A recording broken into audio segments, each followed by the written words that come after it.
911, what's your emergency?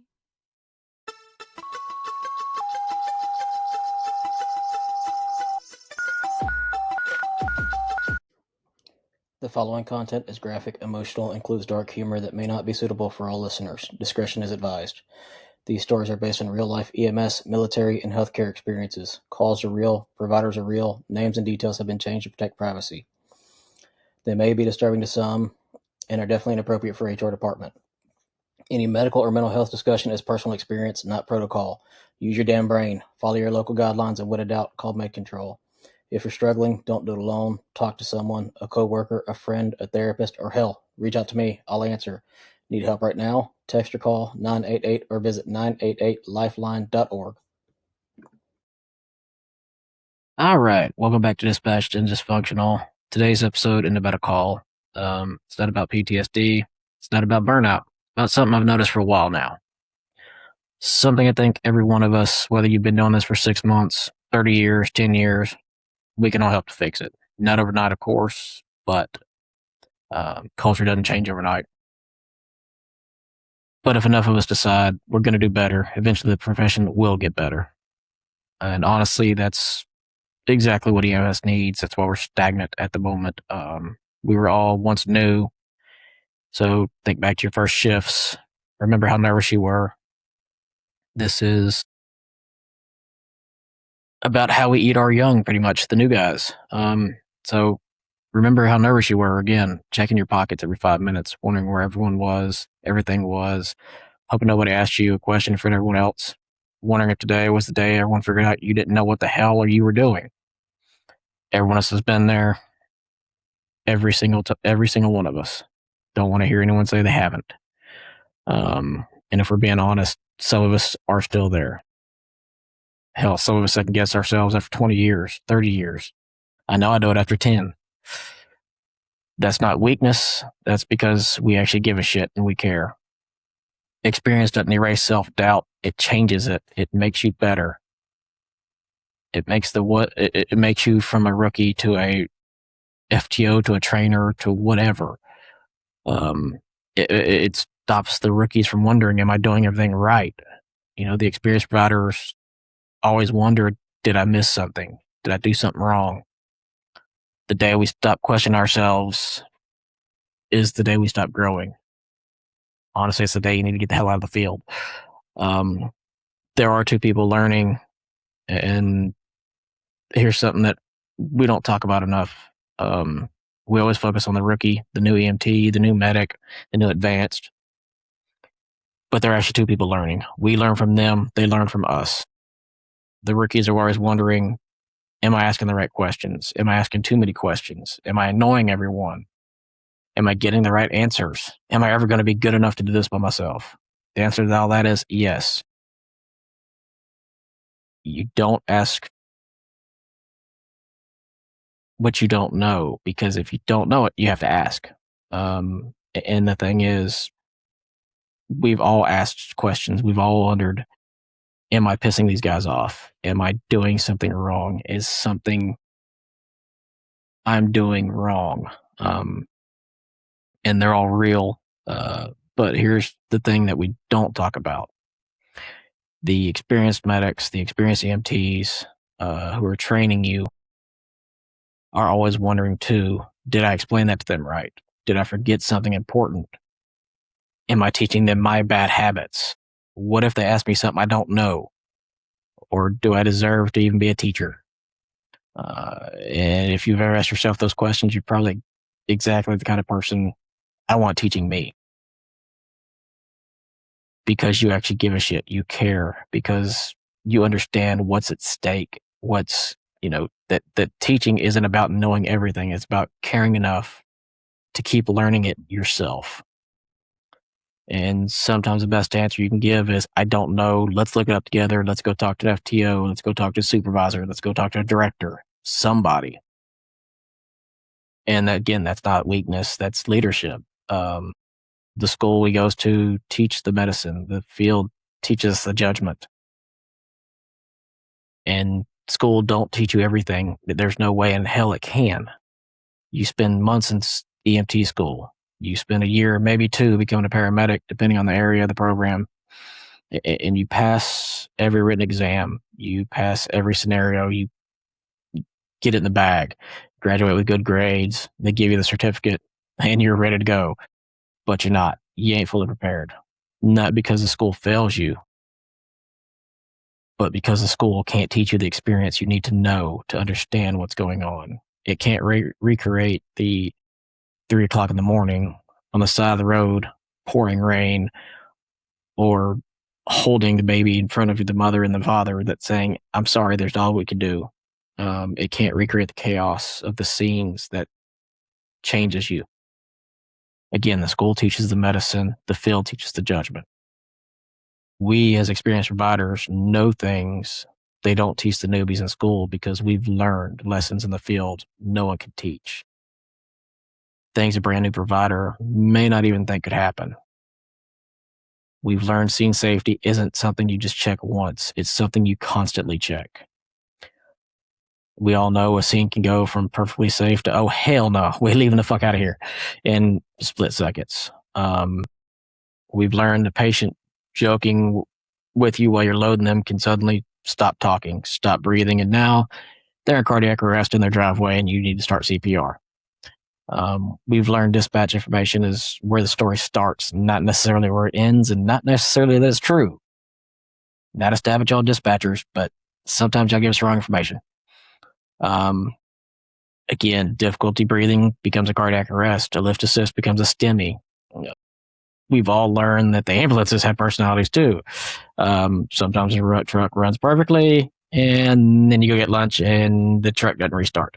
Or you're doing an IFT, you're halfway across the country, and the engine starts making weird noises, and oh wait, we have black smoke. Again, you're managing your patient while wondering if your ambulance is going to be another emergency. Just remember the families don't always react the way we expect them to. Some scream, some get angry, some laugh, and some become completely quiet. Hell, some chase us with machetes. And those are the lessons that the field haunts us one shift at a time, usually the hard way. That's why experienced providers matter, not because we know everything, but because we've already stepped into some of the shit that the new provider doesn't even know exists yet. Our job is to point those holes out to them before they fail, before they fall on their ass and don't get back up. And before anybody thinks I'm preaching from some mountaintop, I'm not. Don't get that wrong. I'm living it right now. I'm a paramedic. I've worked EMS. I've worked offshore. I've worked in numerous environments. I've taught people. Hell, I've even taken care of critical patients. Now I'm working at a fire department. I've taken a critical care class. You know what? I don't know those things. I'm asking questions. I'm working at a fire department right now that I've never done in my life. And I will gladly admit I don't know fire. Definitely not the way the people around me do. I've been through some of the classes. I've been through schools. I've trained. But if I'm being honest, some of the days feel like I'm going to get myself killed. And not knowing that, a class, and knowing that a classroom setting and the field are two different things is something that I realized again. I'm the new guy again, I'm the rookie. I know what it's like to wonder if I'm asking stupid questions. I do it on a daily fucking basis. Wonder if I should already know this answers, or wonder if I'm still slowing everybody down. Wonder if I'm missing something that everyone else thinks is obvious. But you know what makes the difference? The people around you. It's the mentors that you have. I got a whole crew that I love to death, and they would help me with anything I need help with. Guys who answer stupid ass questions tell me there is no stupid questions, only stupid people. But again, that's what they tell me. So don't ever think you're asking stupid questions. There is no such thing as a stupid question if you don't know the answer. The guys I have around me are nothing of what I've seen before. I've never worked in a fire department. They're a great crew. Every shift is always better. They make sure I'm training. They make sure I know what I'm doing, and they invest in me. And I don't want to leave them hanging if ever possible. I want them to know that their investment in me is true and dedicated. That's what great crews do. They build on each other, they help each other, they teach each other. And that's something I think we forget once we get some years behind us is we all need the mentors. We all need help. We're not just the students. We're not just the rookies. It's all of us. For instance, we did a class the other day, and some of the guys that had been there for years didn't know some of the stuff I've taught. Um, but again, you can always be a mentor to one person and still need somebody else yourself. I can teach something to some of the new guys that we got that have never been in EMS or fire, period. And I can teach them the medicine, and they can learn the fire right next to me. And that doesn't take anything away from anybody. It helps build teams. It helps build camaraderie. And that's how it's supposed to work. We don't need to eat our own people. We don't need to be jackasses to everybody. Um, just remember, nobody should ever reach a point where they believe they've outgrown having something they can learn from or somebody they can learn from. I hope I always have the people around me that know more than I do. Offshore was a great experience, for instance. This fire department's a great, hell, every company I've worked for really has been that way. And I hope I always have somebody I can walk up to and say, hey, show me this. I have no idea what the fuck I'm doing. And I hope somebody always feels comfortable doing the same with me. I've worked with paragods. I've worked with dumbasses. And just for some of the new people, if you haven't heard of it before, a paragod is someone who thinks they know everything. They're the ones who'd rather embarrass you than educate you. They're the ones who would make you afraid to ask a question because you don't want to become the station jokes. And I've worked at companies that didn't know or understand shit themselves. And I've worked for some that are fucking phenomenal. But somehow I've expected myself and they've expected me to become a new provider and just figure it out. I've worked for directors who've lost their way, people who've forgotten what leadership really is, people who hate their own newbies. Maybe someone did it to them and that's how they pay it back. I don't know. But I've seen the other side too. Again, I've worked for great companies. I've worked for places that want you to learn. They want you to ask questions. They want you to fail so you can learn. And let me be clear about that. I don't mean failing with a patient because nobody's bothering to supervise you. I mean little failures, training failures, harmless mistakes that you make while someone experienced is standing beside you. They don't bitch at you. They don't complain. They don't humiliate you. They help build you and explain to you, here's what happened. Here's why we do it this way. Let's try it again this way. And you'll remember this next time. And you know what? That's how it works. You did it. You do it. And they're not trying to prove they're smarter than you, they're better than you, or they're trying to do anything better than you. They're trying to make you smarter and better than you were yesterday. And again, that's mentorship. That's leadership. And none of this means we lower our standards, of course. There's no fucking way. Absolutely not. We hold people accountable. We expect them to study. We expect them to know their job. We correct them when they know they're wrong. We know they're wrong. We make them repeat something until they understand it. If they don't understand it, explain it. Help them understand it. Break it down different ways. And there's a huge difference between holding someone accountable and humiliating them. Being a mentor doesn't mean lowering the bar. It means helping someone reach that bar. If you hold yourself to a higher standard, hold someone else to it too, so they can learn it the way you want them to learn it, the way they deserve to learn it. I've always heard people say, I don't want to train my replacement. I don't want them to take my place. Oh, they make more money than me. Oh, they're better than me. No, that none of those sentences ever made sense to me. And one day all of us will be replaced. We get old, we retire, we move on, we change careers. Hell, we get hurt, or eventually someone else will answer the calls that we used to answer. And that's not failure. That's how professions survive. A real leader isn't trying to stay the smartest person in the room. A real leader builds people who eventually become better than they were. Imagine the EMT or the medic you trained becoming one of the best providers in your service. That shouldn't threaten us. That should make us proud. That means that we love our damn job enough to help them, and they love it enough to learn it. Let them be the person that you want to run on your family, the person that you want to run on you if you're injured or sick. We all say it. EMS needs to get better. Fire needs to get better. We all say we want better providers. We all want stronger departments. We want better care, better leadership, better retention. And, this is part of how we get there. Proper mentorship, not Facebook arguments, not speeches on how the new generation sucks ass, not any of that. It starts with us. One shift, one truck, one partner, one student, one rookie, one conversation, and one mentor. And understanding that none of us ever completely stop being the student.